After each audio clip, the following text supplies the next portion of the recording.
Wow, China has beaten USA to the punch. Now, did you know that a major bank in Hong Kong is allowing and encouraging their customers to trade Bitcoin and Ether ETFs? So just as we thought that United States with these mega hedge funds such as BlackRock and Fidelity are coming out with these Bitcoin and Ethereum ETFs, but who'd have thunk, right? China, going through Hong Kong, is already letting its retail customers trade in Bitcoin and Ether ETFs. But however, this is not news. You could have done that before in December, right? 6 months ago. What's big about this news is that HSBC is actually one of the largest banks in the world, right? And it's not just letting, it's basically recommending, telling a lot of its customers that, hey, this should be part of your portfolio. Like, we recommend maybe like 1%, 2%, whatever the number is for their customers to trade in Bitcoin and Ethereum.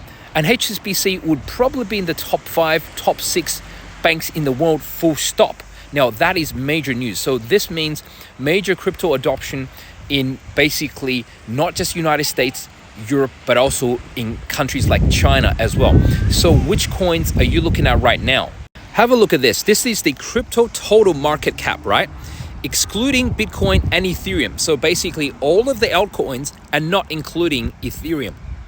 So look at this. It's basically down to almost a new low or a double bottom compared to, say, around January this year.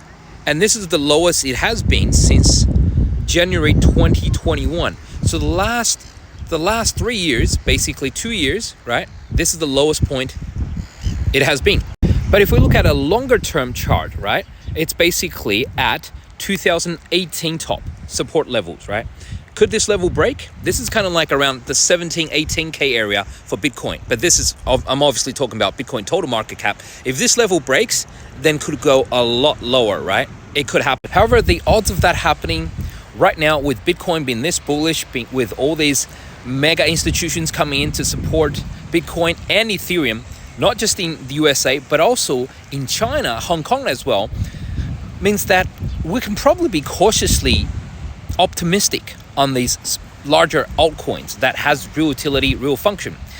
However, as I've always said, the major threat is a recession. If we do get a recession, which I think the odds are actually quite high, then the stock market in the US, in Europe, Bitcoin, Ethereum, and a lot of the altcoins could dump quite a lot. But that depends on what you think about the odds of a recession is. In the meantime, the altcoins have fallen a lot. So dollar cost averaging in slowly into something that's falling a lot is not a bad idea.